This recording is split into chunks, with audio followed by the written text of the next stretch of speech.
네, 안녕하세요. 네, 안녕하세요. 오늘은 제가 궁금한 게요. 우리가 사용하면 굉장히 위험해지는, 쓰면 안 되는 그런 대화법이라고 할 만한 게 있을까요? 제일 해서는 안 되는 것이 있어요. 그게 뭐냐면 이중구속입니다. 이게 가장 무서운 사실은 대화인데요.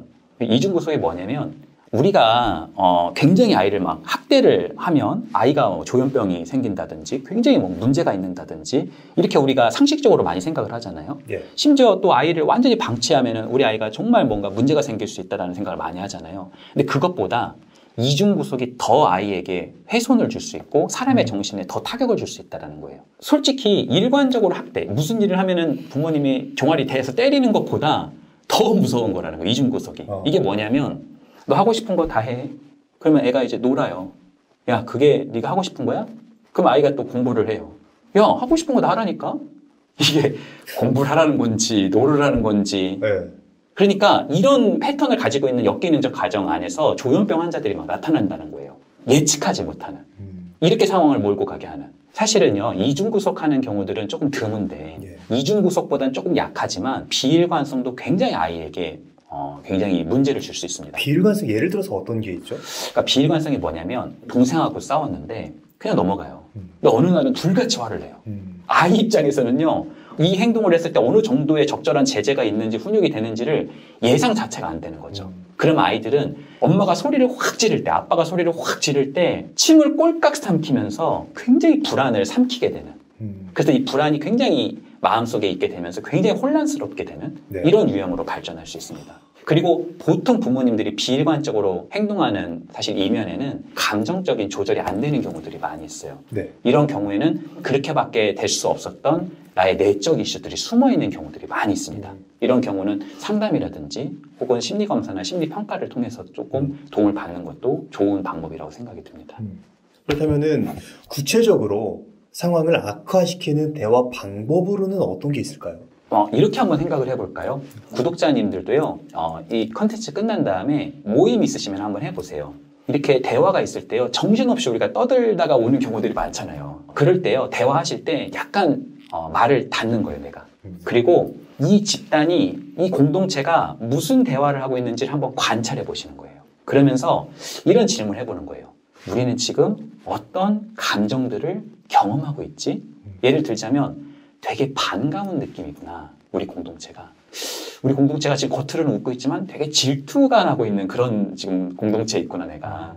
이런 것들을 경험해보는 것도 대단히 좋아요. 그리고 각 한 명 한 명마다 의사소통의 패턴이 어떤지를 살펴보는 것도 도움이 됩니다. 사티어라고 하는 사람이 있습니다. 가족 치료에서는 엄청난 대가입니다. 이 사티어가요, 사람에게는 의사소통의 방식이 크게 5가지가 있다고 했어요. 첫 번째가 회유형이에요. 회유형은 어떤 사람이냐면 다른 사람의 소위 비위를 맞춰주는 사람. 항상 내가 뭔가 사람에게 맞춰줘야 된다고 그러고 항상 손해를 보고 있는 유형들.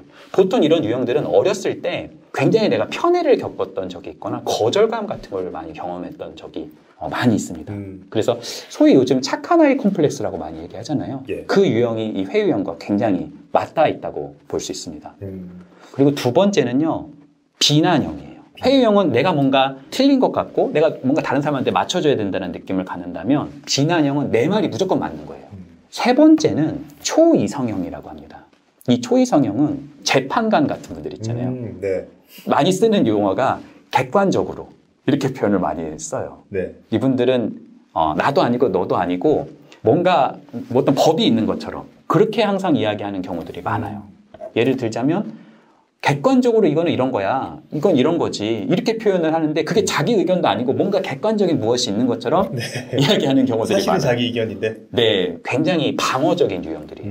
자기가 하고 싶은 말들을 마치 제3자의 말을 빌어서 뭔가 대단한 어떤 법칙이 있는 것처럼 이야기하게 되는 경우들. 그리고 네 번째 유형은 제가 아까 사티어의 의사소통 유형이라고 말씀드렸는데 5가지 유형 중에 한 가지만 괜찮은 거고요. 이 4가지가 다 조금 이제 문제가 있는 유형이라고 얘기할 수 있는데요. 네 번째가 제일 심각한 유형입니다.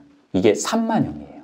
제일 심각한 산만형. 네, 이 산만형들은요, 겉으로 보기에는 굉장히 유머러스하고 굉장히 신나고 즐겁게 사는 것 같아요.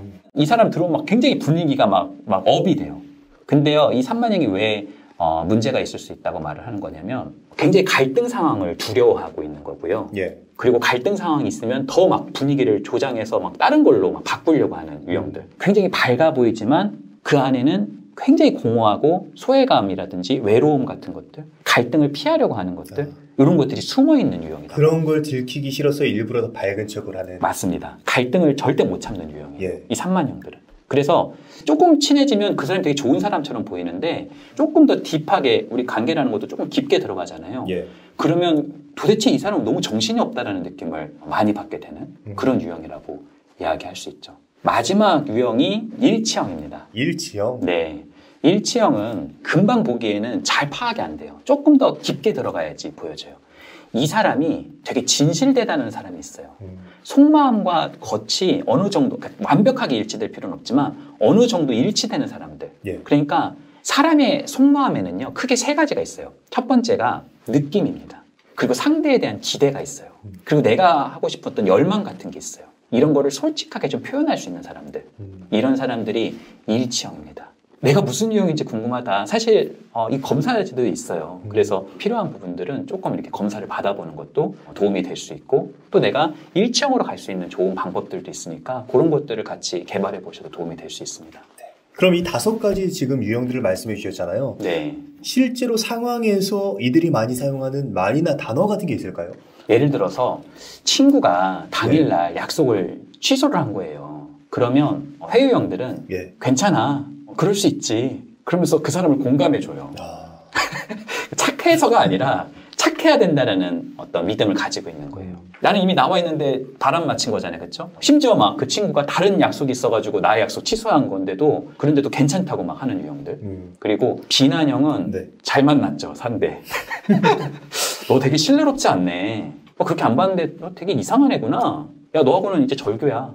아예 얼굴이 얼음장 같이 변하는 그런 유형이라고 얘기할 수 있고 예. 초이상형은 야, 이거 객관적으로 한번 생각해 볼까? 내가 약속을 취소했어요. 만약에 내가 약속을 취소했으면 내가 잘못한 거잖아요. 그렇죠? 네. 그러면은 초이상형들은 잘못했다고 하는 경우 별로 없어요. 너랑 나랑 약속 취소에 대한 관점이 좀 다른 것 같아. 말은 맞는 것 같은데 이 상황에서 쓰여도 되는 말인지도 모르겠는. 네. 산만형은 괜찮아. 그리고 막 거짓말하는 거예요. 나도 오늘 뭐 약속이 다른 게 있었어. 나도 오늘 그런 일이 있었고 괜찮고 야 그리고 그 야 뉴스 봤어? 야 걔 진짜 괜찮지 않니? 뭐 그런 다른 걸로 막 전환이 되는 사람들. 일치형은 솔직히 속에 있는 이야기를 꺼내는 거예요. 내가 사실 오늘 너하고 만나려고 이렇게 준비를 해서 다 갔었는데 네가 갑자기 나오지 않는다고 그래서 나 너무 속상했어. 이렇게 얘기를 해줄 수 있는 유형이죠. 그러니까 내가 가지고 있는 느낌이나 바람이 있을 수 있잖아요. 네. 기대. 그걸 그대로 표현을 해줄 수 있는 유형이죠. 내 마음에 있는 그런 생각이라든지 열망이나 기대 같은 걸 솔직하게 말하는 것 자체가 굉장히 어려운 일이라고 생각이 드는데 네. 그 어려운 걸 편안하게 할 수 있는 유형이라고 생각하면 될까요? 맞아요. 일치형들은 보통 양육적인 측면에서부터 속마음이라든지 기대라든지 열망 같은 것을 꺼냈을 때 수용되었을 경험들이 많았던 그런 사람들의 경우들이 많습니다. 그래서요, 내가 일치형이 아니라면, 내가 만약 일치형까지 아니라면 한 명에게라도 내 속마음을 좀 꺼낼 수 있는 장소가 생기면 굉장히 많이 내가 가지고 있는 내적 문제들이 조금 다뤄질 수 있고 경감될 수 있습니다.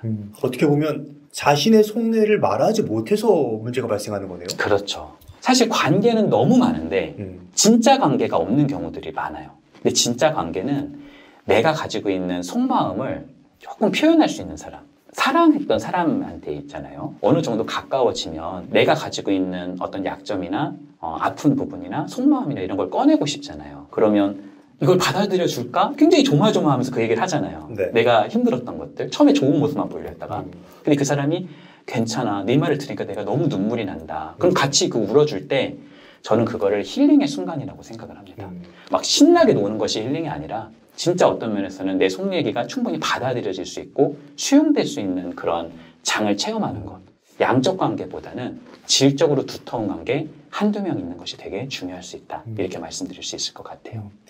그렇다면은 그렇게 누군가와 대화를 잘 하기 위해서는 나의 속마음을 솔직하게 표현하는 것이 굉장히 중요하다는 생각이 드는데 그렇게 되기 위한 연습 방법이 있을까요? 사실은요, 나 오늘 힘들다, 나 오늘 되게 불안했어 막 하면서 뭔가 이야기하기가 굉장히 어려운 거예요. 되게 두려운 거거든요. 그래서요, 사실은요, 내가 애착 대상이 지금, 만약에 없다라고 생각하시면 한번 만들어 보시는 것도 되게 좋아요. 예를 들자면, 어린 시절 때 어떤 일이 있었는지를 다 얘기하는 것이 아니라 조금씩 사람하고 내가 친해지면서 네. 아주 작은 부분들, 좋고 신나는 것만 얘기하는 게 아니라 조금 내가 어려웠던 것을 내가 그래도 신뢰로울 수 있다고 하는 2F 관계, 프렌드와 패밀리거든요. 예. 그 관계에서 한 명이라도 그런 것들을 이렇게 줘보는 거예요. 근데 그 사람이 그걸 받아들여 줄 수도 있고요. 받아들여 주지 않는 사람이 있을 수 있어요. 네. 그러면 받아들여 주지 않는 사람이 아니라 받아들여지는 사람으로 내 초점을 거기로 옮겨가면서 할 수 있을 만큼 조금씩 해볼 수 있는 관계. 그리고 내가 그런 얘기를 하면 상대도 대답이 와요. 실은 나도 그런 적이 뭐 있었는데 네 얘기를 들으니까 나도 굉장히 가슴이 아프다. 뭐 이런 얘기가 있을 수 있잖아요. 그런 얘기를 들을 때 서로가 되게 가깝다는 느낌을 많이 받을 수 있을 거예요. 그런 관계를 혹시 없으시다면 없는 게 아니라 어떤 면에서는 포텐셜로 지금 잠재력으로 숨어있는 관계 메커니즘에서 그런 것들이 있을 수 있으니까 그러한 관계를 만드시는 것 대단히 중요하다고 말씀드릴 수 있을 것 같습니다. 어쩌면 이게 내가 굉장히 친하다고 생각하는 사람이 사실은 더 가까워질 수 없는 사람이라는 판단에 이르게 될 수도 있는 건가요? 맞아요. 사실 우리가 누구랑 싸우거나 불안하거나 힘들면 내가 친하다고 하는 사람을 보통 찾아서 내 이야기 하거든요. 네. 그런데 그때요, 잘 들여보세요. 그 사람이 내 이야기에 집중하고 있는지. 근데 우리 오늘 뭐 먹으러 갈까? 내일 뭐 할까? 뭐 이런 식으로 가는 것은 나에 대한 관심이 거의 없다는 것을 의미할 수 있죠. 내가 무슨 얘기를 하는데 이 이야기가 상대한테 전달되고 있는지. 이런 것들을 한번 판별해 보는 것도 진짜 이 사람이 나한테 중요한 관계였는지 아닌지를 판별할 수 있는 좋은 하나의 방법일 수 있습니다. 그런데 그렇게 사람만 잘 찾는다고 그리고 대화만 그렇게 한다고 해서 내가 당장 행복해지거나 그러진 않을 것 같거든요. 그렇다면 진짜 행복을 위해서 우리에게 필요한 것은 무엇일까요? 사실 삶은요, 기술이 아니죠. 그렇죠? 예. 근데 우리 삶들을 너무 매뉴얼화 시키고 기술로 우리가 보는 부분이 있는 것 같아요. 현실 치료를 만드신 윌리엄 글라서라는 분이 계세요. 네. 그 사람은 욕구 중에 즐거움과 자유에 대한 욕구를 많이 이야기를 해요. 사람들이 내가 즐거워하는 건 세상을 사는 방법이 좋지 않고 이 시대에서 뭔가 낙오될 것 같은 느낌을 줄 때가 많아요. 근데요, 잘 충전을 하고 갈 때야 더 많이 자신을 도약할 수 있다고 생각을 해요. 그래서 내가 즐거워하는 거, 저는요, 즐거워하는 게 굉장히 많거든요. 예. 무협소설 되게 좋아하고요. 네. 제가 홍차를 참 좋아합니다. 음악도 좋아해요. 예. 적절하게 쉬고 적절하게 즐겁게 사는 것. 이게 첫 번째라고 이야기할 수 있고요. 두 번째는요, 몰입하는 삶이라고 이야기를 했어요. 잘할 수 있는 것들, 자기가 좋아하는 것들, 이것을 가지고 몰입할 수 있는 그 결과값이 아니라 과정. 제가요, 정말 존경하는 한 사람이 있어요. 캐나다에서 퍼니처 디자이너라고 얘기를 하더라고요. 그런 가구 같은 걸 만드는 일을 하는 거래요. 네. 근데 그분이 이제 하루 종일 뭐 가구를 만드는 일을 했단 말이에요. 다 일과가 끝나고 나면 지하 1층에 자기만이 가지고 있는 목공할 수 있는 곳이 있대요. 그곳에서 3시간인가 4시간인가를 작업을 하는데 자기가 진짜 만들고 싶은 것들을. 그걸 만들다 보면 막 겨울인데도 땀이 흥건하게 젖을 때가 있대요. 이게 바로 몰입이라고 얘기할 수 있어요. 그러니까 몰입 결과하면 너 대단한 사람 될걸? 그러니까 하기 싫어도 뭐든지 열심히 해봐. 그래서 바로 뛰어들어가서 하는, 억지로 하는 어떤 노력 개념이 아니라 내가 장점을 찾고 그걸 개발하기 위해 충분히 노력해 나가는 과정. 이것이 두 번째 개념이라고 이야기를 했어요. 세 번째는요, 의미 있고 가치로운 삶이에요. 네. 굉장히 허무맹랑한 것 같고 굉장히 뜬구름 잡는 얘기인 것 같지만 사실 이걸 좁혀서 얘기를 하면요, 내가 의미 있고 가치 있는 것을 한번 구독자분들도 생각해 보시겠어요? 나한테 진짜 의미가 있고 나한테 가치 있는 게 뭐지? 이러면은요, 보통 공동체가 나오는 경우가 많아요. 사회라든지 심지어 어떤 가족이라든지 이런 게 되게 많아요. 그러니까 우리가 그냥 홀로 존재하는 게 아니라 누군가의 공동체 망 속에서 우리는 존재하는 부분이 커요. 그래서 누군가를 위해서라는 키워드인가요? 그렇죠. 그러니까 내가 의미 있고 가치로운 존재가 되고 싶다라는 건 누구에게 내가 의미 있고 가치로운 존재가 되고 싶어 하는 그런 경우들이 많아요. 인간이라는 존재가 네. 그러한 속성을 많이 가지고 있습니다. 이러다 보니까 많은 경우에는 이것이 좀 잘못 오용되고 있는 경우들이 많은 것 같아요. 예를 들어서 돈이 한 30억짜리 프로젝트를 하나 땄어요. 직원들 한 10명 정도 뽑아가지고 2억씩 줘요. 1년 끝나고. 그리고 1년이 딱 끝났어요. 그 2억을 제가 줘요. 이걸 목적이 있는 관계라고 하잖아요. 예. 이런 관계는요, 언제 끝나냐면요, 뒤풀이 할 때 있잖아요. 다음에 또 보자. 언제 또 한번 우리 만나자. 그걸로 끝나는 경우들이 많아요. 목적이 분명한 관계들은 항상 끝이 있을 수 있습니다. 그래서 사실 이 의미 있고 가치로운 관계를요, 너무 목적주의, 내가 대단한 사람이거든, 나 이런 것도 할 수 있거든, 이것으로 사람을 잡아서 그 사람하고 내가 무엇인가를 관계하려고 하기보다는 조금 더 진실한 관계, 조금 더 나와 진실한 소통을 할 수 있는 관계, 그러한 관계를 만드시는 것이 대단히 중요하다고 말씀드릴 수 있어요. 그래서 요약해보자면은 내가 행복해질 수 있는 삶을 산다는 건 조금 더 내가 즐겁게 살 수 있는 삶이 얼마나 내 일상 속에 알알이 박혀 있느냐, 그리고 내가 몰입할 수 있는 내 장점을 좀 개발할 수 있는 장이 나한테 단 30분이라도, 정말 10분이라도 있는지, 그것을 향해서 정말 내가 몰입하고 있는지, 그리고 세 번째는 내가 누군가에게 정말 의미 있고 가치 있는 존재가 될 수 있는지, 또 나는 그 누군가에게 굉장히 의미 있고 가치 있는 대상으로서 잘 비춰주고 있는지, 이 부분을 한번 점검해 보는 것은 조금 더 풍요로운 삶을 살아가는 데 있어서 좋은 방점이다라는 생각이 듭니다. 네, 오늘 좋은 말씀 해주셔서 감사합니다. 그럼 오늘의 심리학은 여기까지 하도록 하겠습니다. 감사합니다.